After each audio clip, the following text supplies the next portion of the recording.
또. 네네.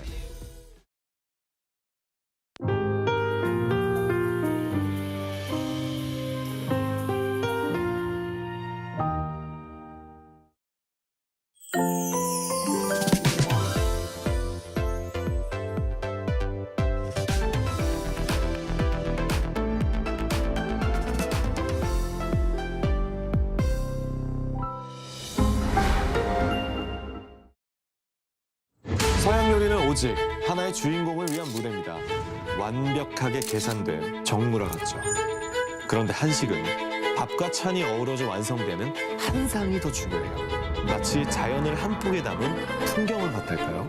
요리사인 저도 한국 음식에 대해서 제대로 모르는 거예요. 향이 미쳤다. 저도 맛보고 싶어요. 알면 알수록 과학적이고 이렇게 하면 할수록 제가 더 빠져드는다. 엄청 왔다.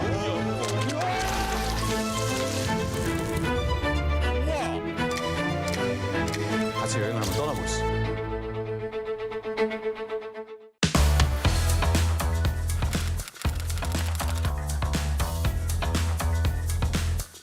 Time to set the facts straight. Get Korea right.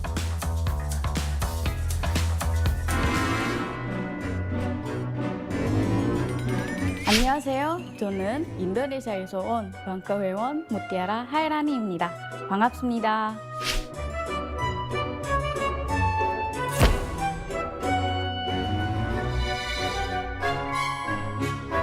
인도네시아에 왔을 때 한국 드라마를 즐겨봤어요.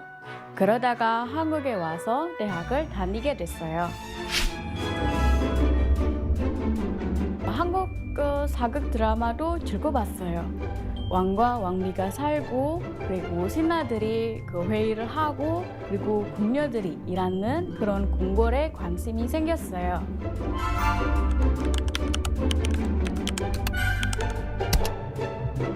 제가 제일 좋아하는 궁은 경복궁입니다.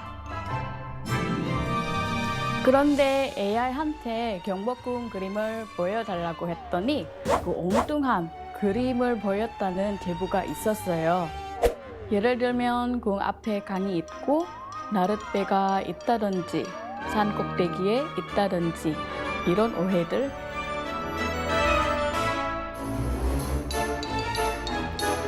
제가 직접 경복궁을 소개해 드릴게요. 같이 갈까요?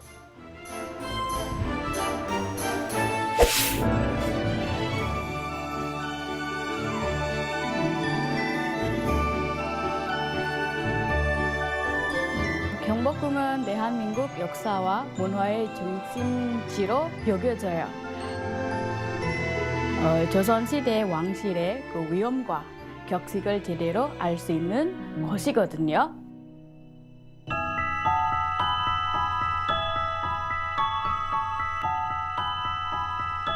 또 경복궁은 외국인 관광객이 많이 방문하는 서울의 랜드마크 중 하나입니다.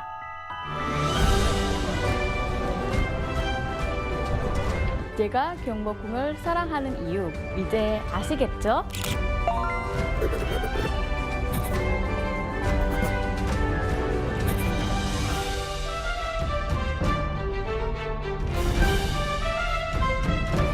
한국에 대한 잘못된 정보를 바로 찾는 일, 여러분도 함께 해주세요.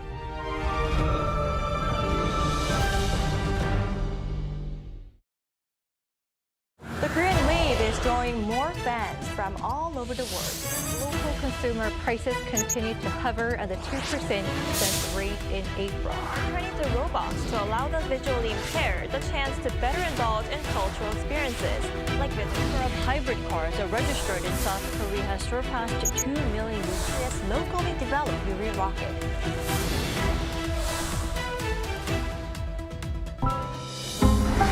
Arirang.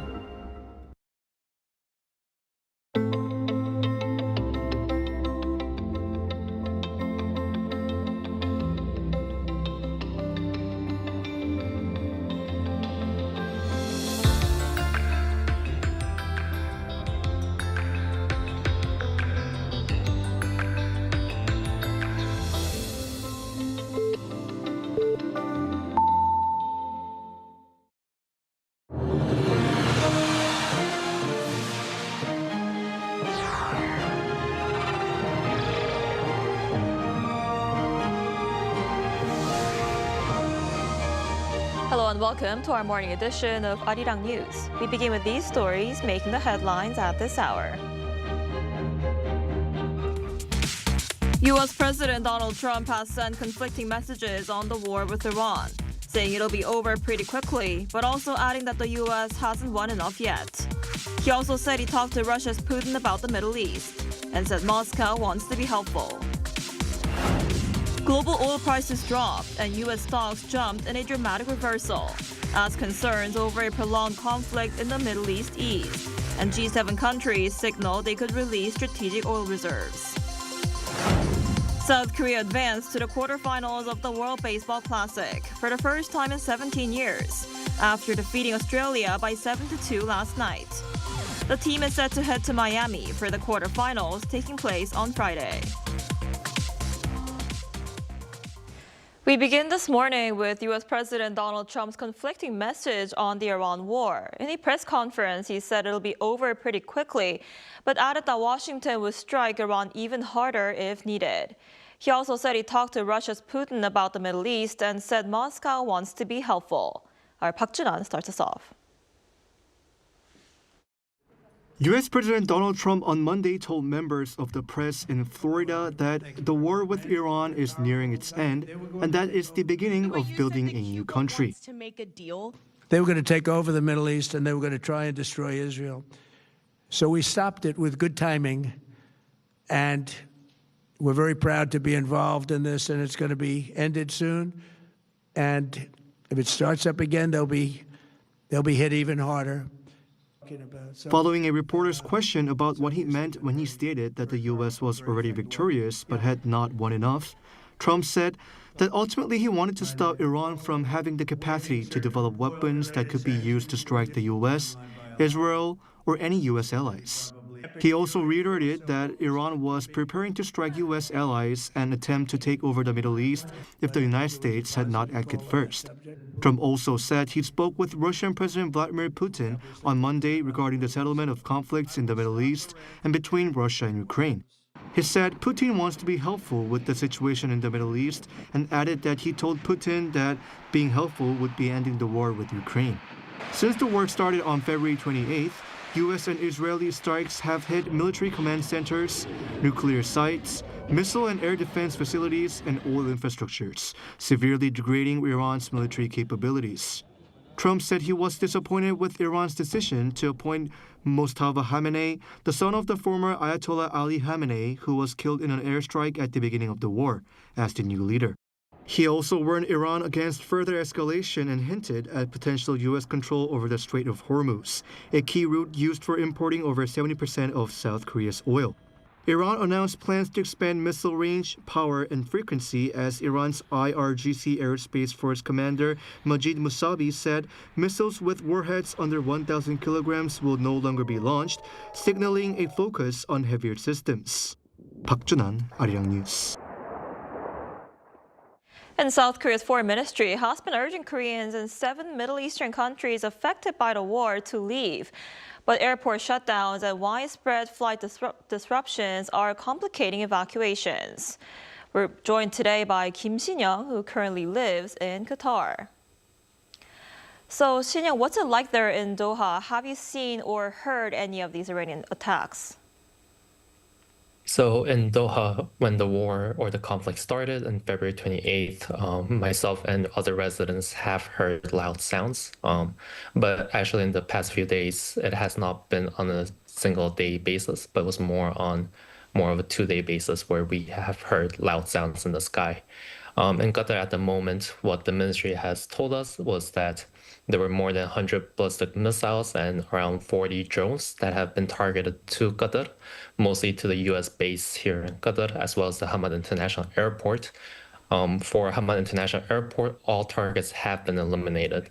The Qatar authorities say that almost all of these threats were intercepted by the country's air defense system, and no casualties have been reported. At the same time, the government says essential services across the country will continue to operate, and the Ministry of Interior has confirmed that markets and healthcare facilities are functioning normally, and that strategic reserves of food and medical supplies remain sufficient in the country. Authorities have also been monitoring supply chains to ensure stable market operations. More broadly, officials are coordinating across other GCC countries and continuing to provide updates to the public while emphasizing safety for all the people here in the country.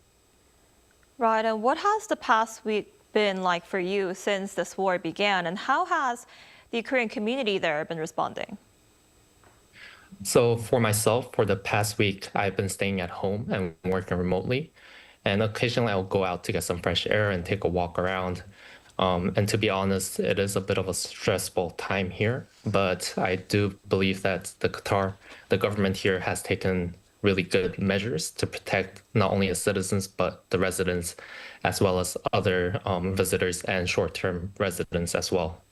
The government is providing support to everyone in every way possible, which has been demonstrated over the past few years, such as COVID or other external crises. Because of that, I do trust that the Qatari government will do everything it can to ensure that everyone here remains safe. And also the Korean embassy has been very proactive and responsive to all the calls and inquiries, providing the necessary information to make sure that we are all informed and taken care of. Regarding the Korean community, we are coordinating closely with the Korean embassy and to receive updates and situations and any information that may help with the voluntary evacuation plans.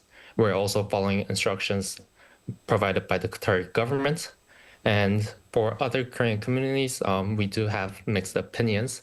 But for myself, I do feel very protected here in Qatar, and as well as other Korean members who live in Qatar. When I talk to them, they do feel safe here as well. I've been here in Qatar since 2017, and since I've been here, there has been different crises that the country has faced, but during all those crises, the government was able to provide safety and insurance to all the people here and made sure that everyone felt comfortable. I see. And are you planning on evacuating to South Korea or a country nearby? What are you hearing about the possibility of getting a flight out? So at the moment, I do not have plans to leave Qatar. I am closely monitoring the situation and keeping contingency plans in mind in case conditions do change. Regarding flights, authorities and airlines such as the Qatar Airways have indicated that operations will resume, and it has actually started since Saturday last week, but on a limited basis. So the Hamad International Airport and Qatar Airways are operating and supporting people leave on a voluntary basis. They're also supporting the visitors who are stranded in Qatar. They're helping them as well to leave. And I believe that the first flight to Korea from Qatar since the war started was on March 9th. The flight had Korean visitors and residents being evacuated. And I believe there were around 300 plus Koreans who were able to land to Incheon safely. And I would like to take this moment to thank the Korean embassy and the government working closely with the Qatari government and Qatar Airways for arranging these flights to make sure that everyone will be able to leave the country safely. And when I checked the Qatar Airways website, official website, I saw that from the 13th onwards until the end of this month, there are daily flights to Korea. So if any Koreans would like to leave on a voluntary basis, they are able to leave. I see. That's good to hear. Do you have a backup plan if the situation gets worse and Doha Airport remains closed? So I do have a contingency plan in case the situation worsens. At the moment, my focus is to simply stay and be informed and making the right decisions based on the information that the government provides, as well as the embassy. Residents and myself are also closely monitoring the updates from the Qatari authorities and airlines and our respective embassies regarding any travel options. Personally, I also feel supported by the community here, by my friends and colleagues who are Qataris or non-Qataris as well. So I do have backup plans depending on the situation. So for now, the approach for myself and people that I know is to remain here in Qatar and to remain calm and being informed and prepared for any changes in the situation. Then what would you say is your biggest concern right now? And is there anything you would like the foreign ministry to know about the situation there? So my biggest concern is right now is the possibility of further escalation within this region. Ever since I've come here, I've loved the country. The country is very hospitable and the people are really generous. So I would love to go back to my normal life before this entire conflict started. Regarding any information or anything that I would like to tell the foreign ministry is actually I would like to take this time to thank both the governments, the Korean government and the Qatari government for supporting all the people here, making sure that everyone stays safe. And myself looking at the news, I see that a lot of the other GCC countries have been hit a lot more than Doha or Qatar. In Qatar, we do feel much more safe. And we do see that we have been impacted less. And I think that's all thanks to the Qatari government as well as the Korean embassy here. All right, Shin-young, I hope you stay safe there, and thank you so much for coming on today. Thank you so much.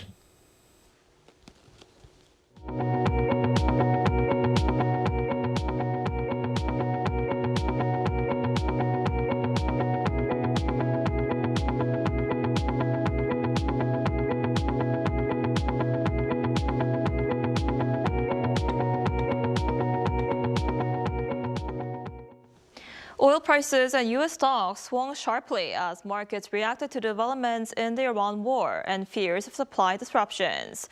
Prices later fell and stocks rebounded after the G7 signaled possible oil reserve releases. And U.S. President Donald Trump suggested the conflict was nearing an end. Our Lee Seung-jae has more. Global oil markets and U.S. stocks swung sharply on Monday as investors reacted to developments in the Iran war. Oil prices initially surged on rising tensions in the Middle East. Brent crude briefly climbed to nearly $120 per barrel after reports that Turkey intercepted a ballistic missile launched from Iran using a NATO air defense system in the eastern Mediterranean. It was the second time Turkey shot down an Iranian missile this month, raising concerns about possible escalation involving a NATO member.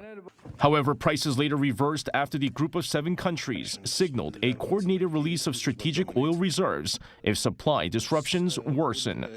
And we stand ready to take necessary measures such as stockpile release. G7 energy ministers will take this discussion forward already tomorrow. You saw the French declaration that we are now also keeping open the option of drawing on national oil reserves. Now is not the right time, but we, including Germany, are open to doing so in a coordinated process at the appropriate time. Following the announcement, Brent crude fell about 8% to around $84 per barrel, while U.S. benchmark West Texas Intermediate dropped by roughly 9% to about $81. The New York Stock Exchange saw similar volatility. Major indexes opened more than 1% lower, but rebounded after news of the possible G7 reserve release and comments from Trump suggesting the war was as good as over. During a phone interview with CBS News, Trump said the conflict was very complete, pretty much, claiming Iran's military capabilities have been largely destroyed, including its navy, communication systems, and air force. He added that Iran's remaining missiles are scattered and that its drones and drone manufacturing facilities are being destroyed across the country. Lee Seung-jae, Arirang News. Here on the local front, President Lee Jae-myung presided over an emergency meeting on Monday to check on the impact of the conflict in the Middle East on the local economy.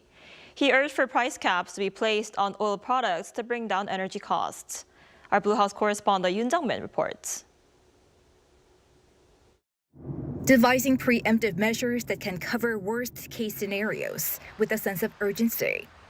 That was President Lee Jae-myung at an emergency meeting of economy-related officials on Monday, which was organized as the conflict in the Middle East continues to pose risks on the local and global economies. 필요한 경우에는 100조 원 규모로 마련돼 있는 시장 안정 프로그램을 적극적으로 확대하고 정부와 중앙은행 차원의 추가 조치도 선제적으로 준비해야 되겠습니다. President Lee once again called for strong measures against price collusion related to oil products and mentioned the need to stabilize prices. 최근에 과도하게 인상된 석유 제품에 대해서는 최고 가격 제도를 신속하게 도입하고 정유사와 주유소의 담합, 또 매점 매석, 사재기 등 불법 행위는 철저하게 단속하고 위반할 경우 그로 인해서 생길 이익의 몇 배에 해당되는 엄정한 제재를 가할 필요가 있습니다. Noting that the country is highly dependent on energy imports, Lee called for the need to look for alternative measures to bring down energy costs and ease the burden on the lives of the people. 전략적 협력 국가들과 공조해서 호르무즈 해협을 경유하지 않는 대체 공급선을 신속하게 발굴하면 좋겠습니다. The meeting was attended by officials in charge of finance, industry, and energy, among others. The Industry Ministry will expedite related administrative actions so the price cap can be imposed within this week. The President also ordered officials to review expanding fuel tax cuts and directly providing support to consumers. Tackling the economic challenges will be the single most visited topic this week, with the president urging the officials to turn the crisis into an opportunity. On top of that, President Lee is looking to reform the economic system in a more fundamental way. Yoon Jung-min, Arirang News. Senior U.S. diplomats are visiting Seoul this week to discuss alliance-related issues. Seoul's Foreign Ministry said U.S. Assistant Secretary of State for East Asian and Pacific Affairs Michael DeSombri will visit Korea from Wednesday to Sunday. During his visit, he's expected to meet with Korea's chief nuclear envoy Chung Hyun-doo, as well as Deputy Minister Chung Eui-hye and Park Jong-han, the Director General for Economic Diplomacy Coordination. During talks with Director General Chung, the two are expected to discuss North Korea diplomacy. The visit comes ahead of U.S. President Donald Trump's visit to Beijing later this month. The two may also discuss the ongoing situation in the Middle East. And South Korea on Monday also began excavating the remains of South Korean soldiers killed during the Korean War. Work will be carried out at 34 sites across 22 cities and counties nationwide, including Paju and Yeoncheon, major battlefields from the war. This year, the Defense Ministry aims to find 200 remains, secure 10,000 gene samples from bereaved family members, and disclose the identities of 20 fallen soldiers. The ministry will also carry out international cooperation efforts, such as a joint excavation project with Australia and the mutual repatriation of remains with the United States. In sports, South Korea advanced to the quarterfinals of the World Baseball Classic after defeating Australia 7-2 last night, escaping the opening round for the first time in 17 years. The Koreans entered the game needing a very specific result, beating Australia by at least 5 runs while allowing no more than 2. The offense delivered, highlighted by a strong performance from Moon Bo-kyung and capped by An Hyun-min's sacrifice fly in the 9th inning to secure the required margin. Finishing as runner-up in Pool C behind Japan, South Korea will face the winner of Pool D in the quarterfinals in Miami on Friday at 6:30 p.m. local time. A new movement in Seoul, a city famous for its fancy nightlife, is reclaiming the weekend, one sunrise at a time. Trading neon lights for morning mist and coffee instead of soju, young Koreans are finding a new way to connect through morning raves. Our Chung Il-im was there.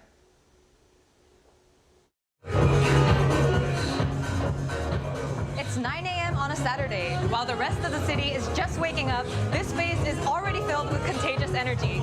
Let's take a look here at a morning rave in Seoul.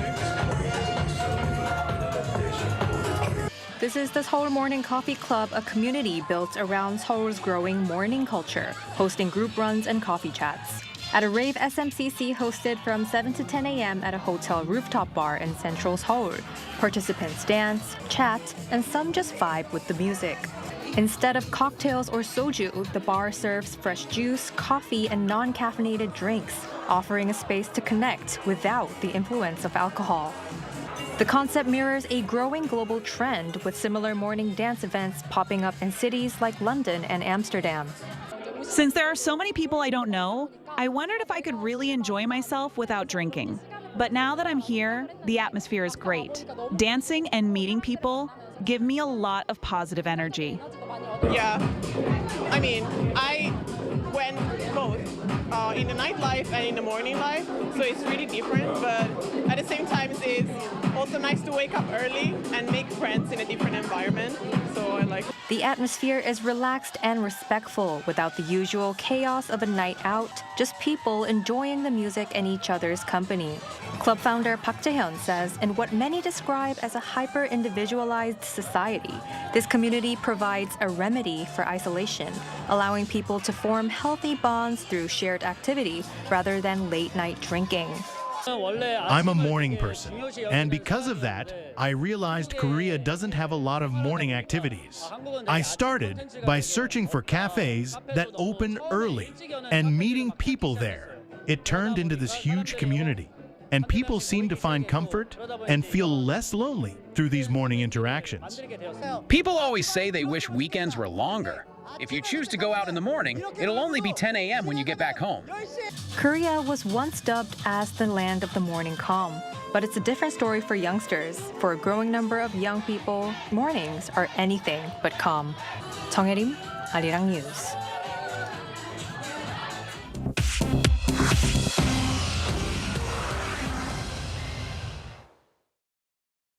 Good morning, I'm Chu Ji-hyun, and this is The World Now. In Lebanon, around 700,000 people have been forced to flee their homes as fighting between Israel and Hezbollah enters its second week. The Lebanese Health Ministry reports that Israeli attacks have killed nearly 500 people.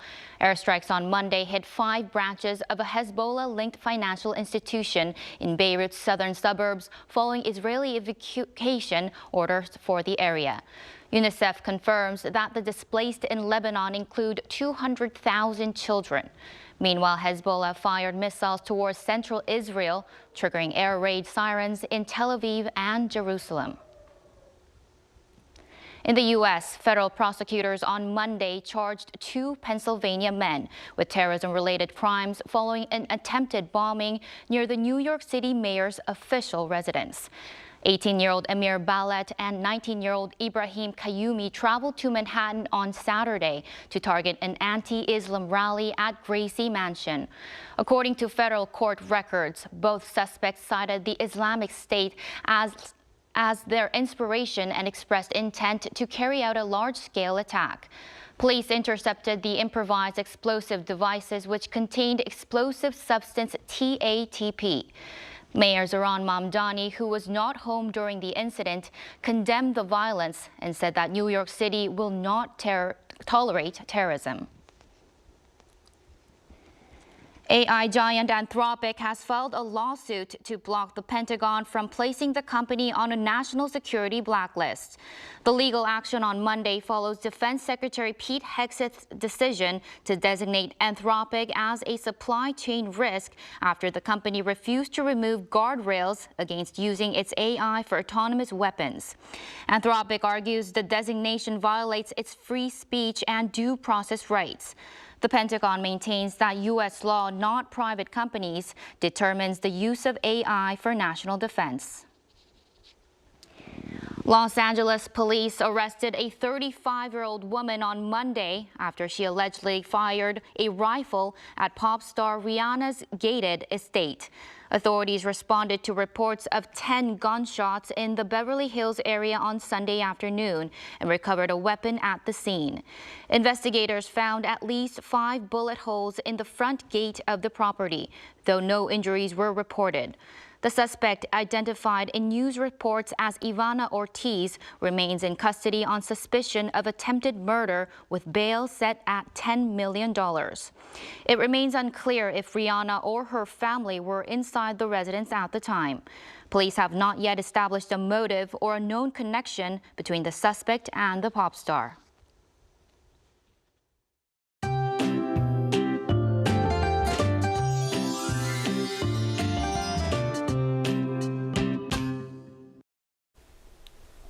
Temperatures across most regions dropped below freezing this morning with some frost, but highs will rise fast during the day, creating a wide gap between morning and afternoon readings. And in some places, such as Chuncheon in the east of Gangwon-do province, the difference could exceed 15 degrees Celsius. And with such large temperature swings, it is important to take extra care to maintain your health and immune system. Air quality remains a concern across most regions, with ultrafine dust levels at a bad level, except for the east of Gangwon-do province and Jeju Island. And this afternoon, Seoul will be getting up to 9 degrees Celsius. Daegu, Gyeongju, Busan, Gwangju will all be topping out at 12 degrees under sunnier skies this afternoon. And toward the end of the week, daytime temperatures in Seoul are expected to climb above 10 degrees Celsius, bringing milder spring conditions, while rain is forecast mainly along the East Coast on Thursday and Friday.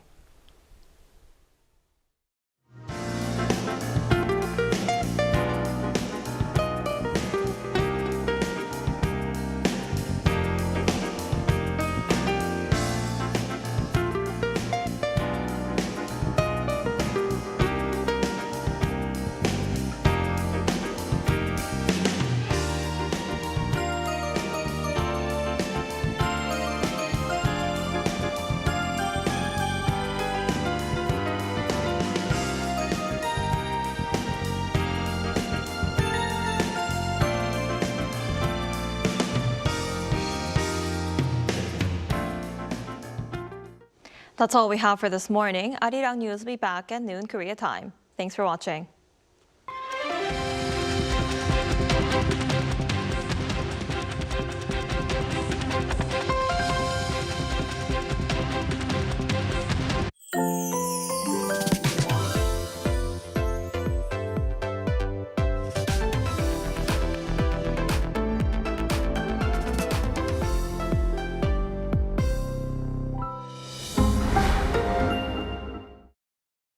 How to survive in Korea. Workplace. Step 1. Lunchtime. The most important morning routine is to check today's menu. Food is essential for survival. Memorize today's menu. The highlight of office life. Lunchtime. Rice in the bottom left, soup in the bottom right. The top is for the sides. The sauce and the spoon go here. This is the basic layout, but it's a bit odd to switch rice and soup. When you're done, pour the leftovers into the soup bowl. It doesn't look that appetizing, so wait until others are done eating. Step 2.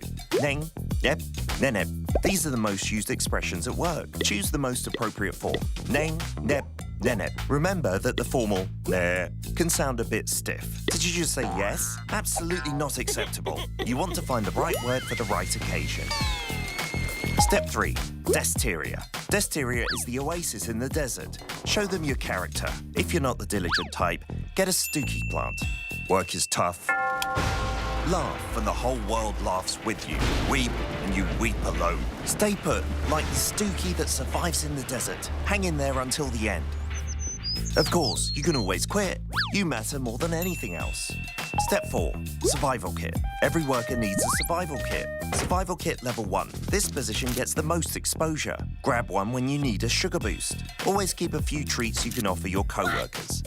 Survival kit level 2. These are for hunger pangs before and after a meal. You'll need them when you take a coffee break with your office buddies. Survival kit level 3. Trash talking your boss with your soulmate. Did you survive in the workplace? Office romance? Be careful. Even the photocopier knows all the gossip.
to bring a new type of news show.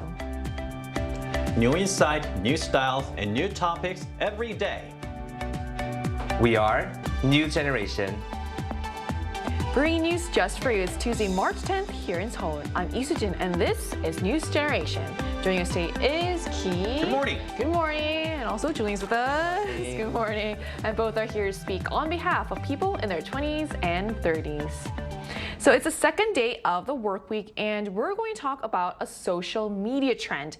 If you've been scrolling through social media, you may have noticed a wave of celebrities posting throwback photos from 2016. The posts have sparked a viral trend with people revisiting what many remember as an iconic year for pop culture, fashion, and music. So from old selfies and concert clips to nostalgic memories from a decade ago, users around the world are sharing where they were and what life looked like back then. So, Ki, how do you remember 2016? Younger, more energetic. So for this episode, I was looking at all my photo albums back then on my phone. Gave me a lot of flashback. I still was working as a broadcaster, and I joined a startup venture. I started my very first film and drama work. So I appeared starting then in a lot of Korean dramas. And that was already my 11th year at Arirang. So I was younger, of course. Yeah, that's me serving in the military. I was active, better skin, better hair, more stamina. I'm going to stop there right there. Yeah, there was another me in a Korean attire, hanbok, doing some film work for a certain TV show. Yeah, I was definitely younger. I mean, you worked hard. There are so many things, cool things you were doing back then, and you're still doing, and you look the same, so thank you. It's all good. What about you, Julian? Well, I definitely didn't realize it back in 2016, but looking back, it was such an iconic year in terms of pop culture. Now, this is a year when artists like Rihanna, Charlie Puth, Adele, Justin Bieber, they all released hit songs that we still listen to a lot to this day. And social media felt so fun and innocent back then. We had Vine, the Mannequin Challenge, the Water Bottle Flip Challenge, and that pink hued filter that everyone used on their iconic Instagram posts. BuzzFeed videos and Snapchat filters were also all the rage. And I was actually back in high school in California in 2016, and American pop culture and trends were just so incredibly influential in my life and helped shape my formative teenage years. In my personal life, it also was one of the last years I truly felt like a kid. Now, I was actually preparing to go to college back then. Yep, that was me. I was preparing to go to college, going to my high school prom, going to the mall with my friends to get ice cream and boba. And even back then, like the restaurants like such as Cheesecake Factory felt like such a gourmet restaurant, which is just so fun to think about now. But I definitely had my struggles back then, but now when I look back onto it, I really do recognize this as one of my last childhood moments, and I look back on this time fondly. And it's really exciting to see how this trend, 10 years later today, is becoming a trend, and it's so fun to be nostalgic with random strangers on the internet. So all this really captures why this trend resonates with so many people. It's not just about the music or the memes, but about remembering a time in life that felt a little simpler and more carefree. So we're going to talk more about this, but first, let's take a look at the screen.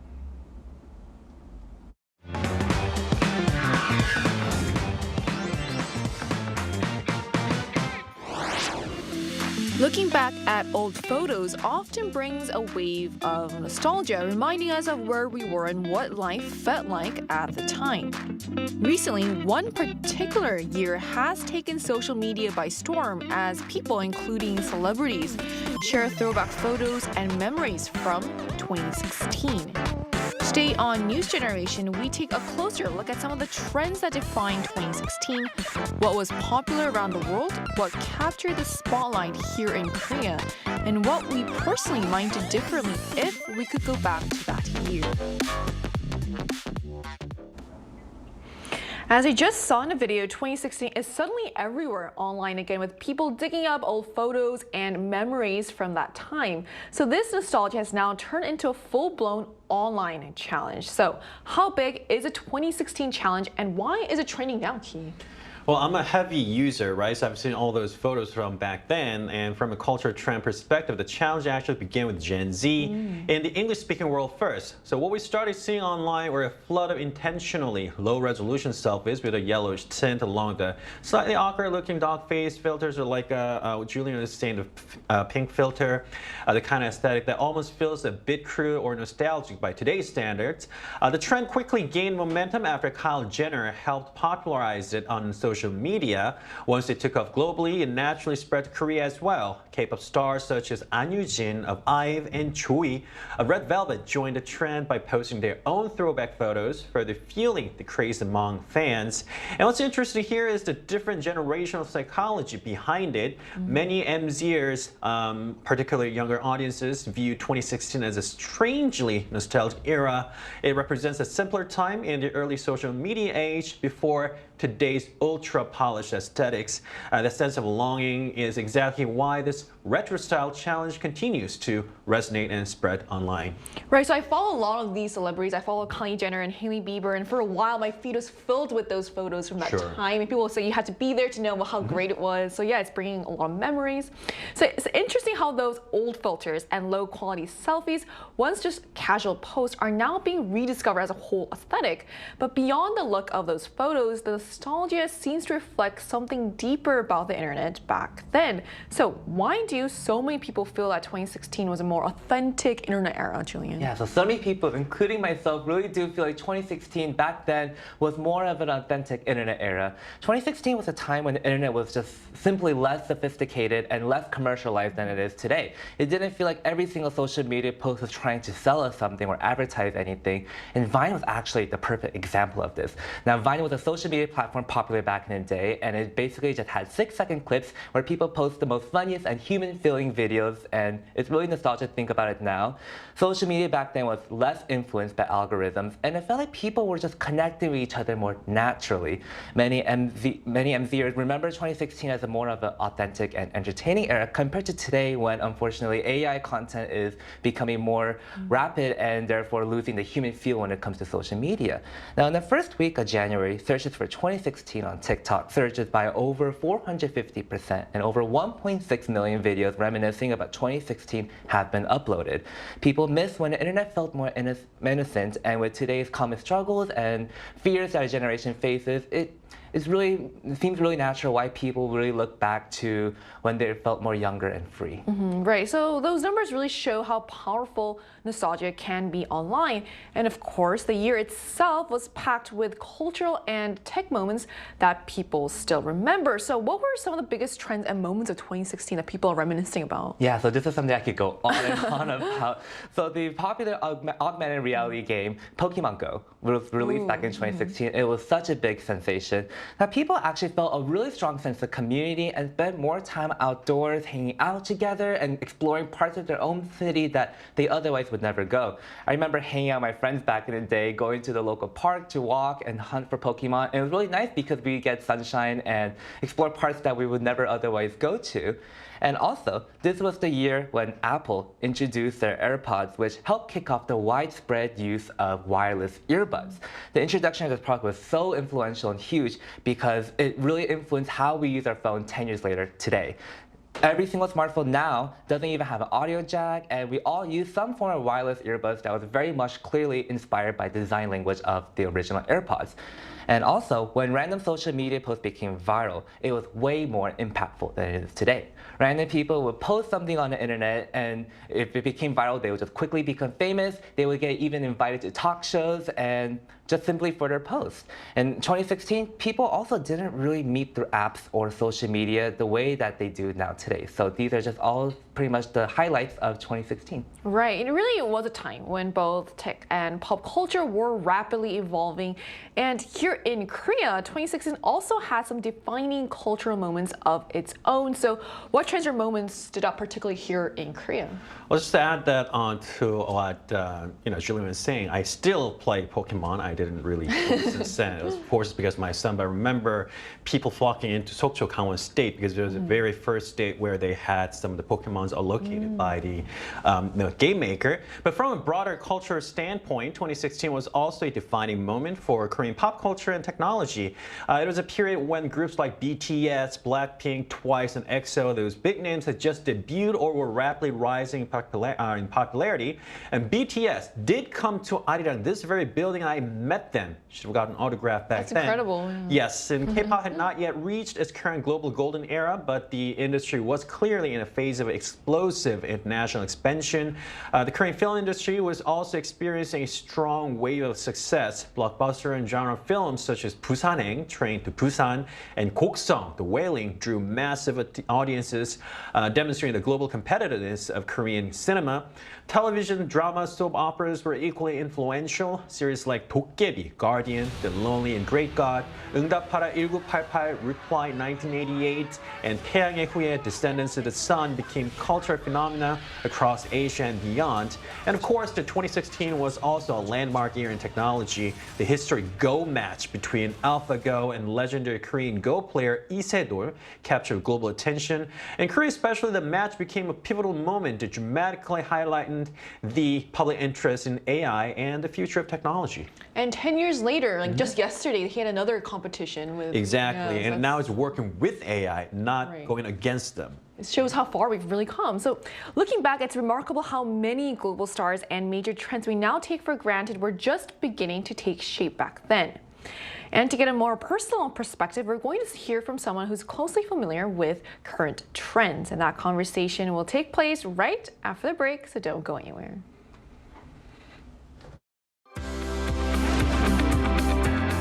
NewsGen wants to hear from you. Go to YouTube and search out channel Arirang News. Click Posts and cast your vote in the poll. Make a new type of news with us. Joining us today is Sophie from the U.S., who has been closely following the latest trends shaping social media. So hello, Sophie. Thank you so much for connecting with us today. Good morning. Thank you for having me. So Sophie, what was 2016 like in the U.S.? I remember it fondly. It was a simpler time. You were right. It seems to me at that time that everybody I was around kind of gained a social media consciousness. There was a pretty marked shift between probably the first of the year, really, where not a lot of people were on social media. Their parents didn't allow them access to Instagram or any of those platforms. But as soon as 2016 hit, I remember going to school and every day there would be something new. And the people who had phones were very special and everybody would crowd around and see what the latest trend was. And then the next day, everybody would be doing it. So for me, I remember it was a lot of fun trying to catch up with all of these different trends and see if I could participate in them at school. A very nostalgic time with my friends. A lot of fun, really. So let's put you back in a time machine, and what do you miss most about 2016? I almost miss how innocent social media was and how innocent the trends were at that time. Nowadays, a lot of the internet jokes and trends and culture all come from a perspective of the political time, a reflection of the almost dire situations happening all around the world. So in 2016, you could make any stupid joke on the internet and people would really enjoy it about anything, really. So I think very fondly about how we all just kind of thought everything was funny. The mannequin challenge, we did that and then everybody would collapse into giggles after that. I remember James Charles. I remember the dab became very popular. And those things aren't funny, but it was kind of a community-shaped experience, every trend was. So I really miss that feeling of community and togetherness that we got from following those social media trends, as opposed to today and now, where it almost feels like following trends is following the masses, or AI, as you said, is getting in there, and a lot of people don't like that very much. So I do miss in 2016 the way anybody could make a joke and could become popular. Yeah, well, thank you for your response, and it was really nice to see your old Snapchat filters from 2016. To wrap things up, what kind of year do you hope that 2026 will turn out to be?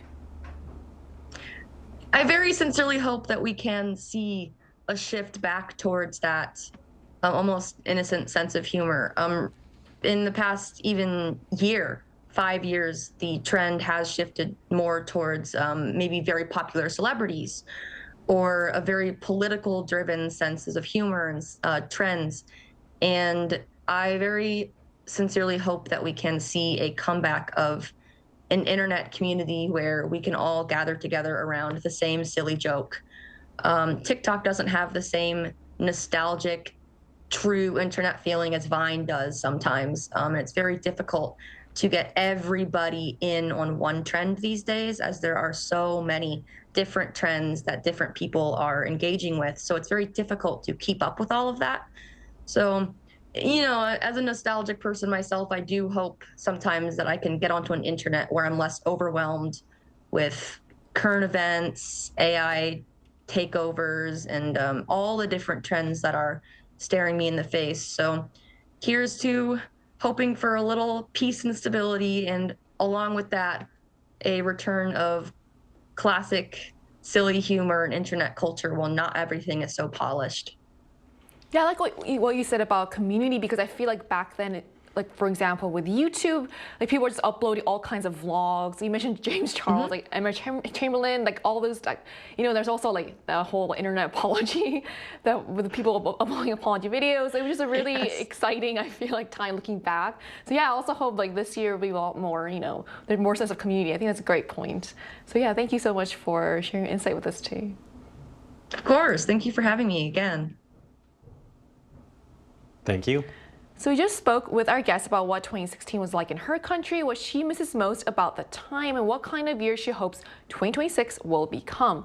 But the bigger question is why this particular year resonates so strongly with the younger generations today. So why are people feeling so nostalgic about 2016, Key?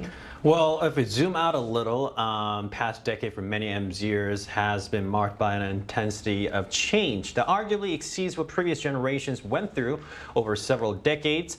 For many young people, the 2020s opened with the shock of COVID-19 pandemic, of course, which effectively froze everyday life for years. Schools closed, travel stopped, and the entire social system slowed down. And at the same time, the rapid rise of artificial intelligence has triggered a new wave of anxiety with growing concerns that machines could one day replace human labor across many industries. And yeah, so against this backdrop, 2016 is often remembered by MZ audiences as a comparatively calmer and more hopeful moment. In the collective memory, it feels like their period that was less anxious and more stable, a time when the global economy felt relatively less strained and social inequality seemed less severe than it does today. So perhaps most importantly, it was a time when many still believed that hard work could realistically lead to upward mobility. That lingering sense of possibility exactly why 2016 is now being revisited with a kind of cultural nostalgia among younger generations. So I think what you said really puts nostalgia into perspective, and 2016 may represent a time that felt far less uncertain than today. And beyond global events, there also may be a more personal reason behind this. So could it, Julian, also reflect nostalgia for youth and, I guess, more simpler times? Yeah, it definitely does. Now, many millennials and Gen Zers who are now part of the workforce were actually teenagers or college students back in 2016. So the nostalgia is for a time of youth when life just carried fewer responsibilities than it does now, when the worries and stress just didn't carry as much weight as it does now. And by reminiscing about 2016, people are able to momentarily escape the weight of reality and return even briefly to a more carefree and happier time in the past. In some ways, it can also be seen as more of a psychological escape from the hardships of today's realities. That makes a lot of sense. Sometimes nostalgia is really about wanting a brief escape from today's pressures. So let's turn that question to both of you personally. So if you could go back to 2016, what would you want to do, Key? Buy Bitcoin. Oh, that's a good one. by lottery. Putting all those jokes aside, I would still do the same things I do, work hard and do the things I've been doing. One thing I realize nowadays is what I've done in the past made me who I am now, and I can't go back to change the past. And then I just got to focus on what I do now and how I can look for how I can better myself at this stage of my life. Right, looking at the photos you showed us in the intro shows you really did so much already. I can't imagine you having to do more. Staying in there. So what about you, Julian? I really just want to give myself grace and patience with myself. Now, this is something I feel like I can definitely give to myself in 2026 now. But I think about back then in 2016 and how stressed out I was about my future. Back then, I was just getting ready to move to college. I was trying to save enough money to move out on my own. And I was just so worried about not getting to the school I wanted to go to, not ending up in the city I wanted to go to, and even just beyond with career, I was just really scared. But now when I look back, I just see a kid who was scared, and despite his age and like all the stresses that comes with being a teenager, I feel he really did his best to succeed and to work hard, and everything just works out in the end of the day. So as an honor for my past self and an honor for just myself currently too, I just have to have faith that everything works out, and I really just want to give myself grace and patience, and so I can look at myself in my mid-20s and in 2036 look back in my mid-20s and just see how much I've grown. Yeah, I think it's really important to be kinder to yourself. And more broadly, to wrap this up, how should we view this whole nostalgia trend, Keen? Well, I mean, reminiscing of the past is something everyone is free to do. It's just natural. In many ways, nostalgia can even serve as a small form of healing in our everyday life. There's even a song called 그땐 그랬지, right? But we got to remember one thing, 2036 will also be here. Then we may very well find ourselves looking back at 2026 with the same sense and eyes of longing that people now feel toward 2016. So if you want 2026 to be remembered as fondly as 2016 is today, then maybe the best thing we can do is make all our efforts to live this moment well and make these years just as meaningful and memorable. When you said 2036, it really puts things in perspective. But it's really not that far away if you think about it. Like 2016 doesn't feel like it was that long ago. So what about you, Julian? Well, everything that we just discussed, I have to agree. And just to add on top of it, I think it's really easy to look at the past with rose-colored lenses. Life felt more carefree, but the reality is we are just way more grown, and we have better skill sets and tools, and the lessons that we learned makes us better equipped to handle the stresses that we were worried about back in 2016. So we should remind ourselves that we might have our struggles now in 2026, but we will learn to overcome it, and we'll look back in 2036 with kinder eyes. So as we've seen today, a simple throwback trend can say a lot about how people view the present. For many in the younger generation, 2016 represents a time that felt a little simpler and a little more hopeful. But nostalgia also reminds us that today's moments could become tomorrow's cherished memories. So perhaps the best takeaway is to make 2026 just as memorable as the years we look back on so fondly. And that brings us to the end of today's episode of News Generation. But News Gen will be back tomorrow at 10:30 a.m. Korea time with more stories and discussions. Big thanks to Key. Thank you for coming in. Also, Julian. Thank you for having me today. And to our viewers, thank you so much for watching. And hopefully today gives you a photo for the next throwback trend. We are News Generation.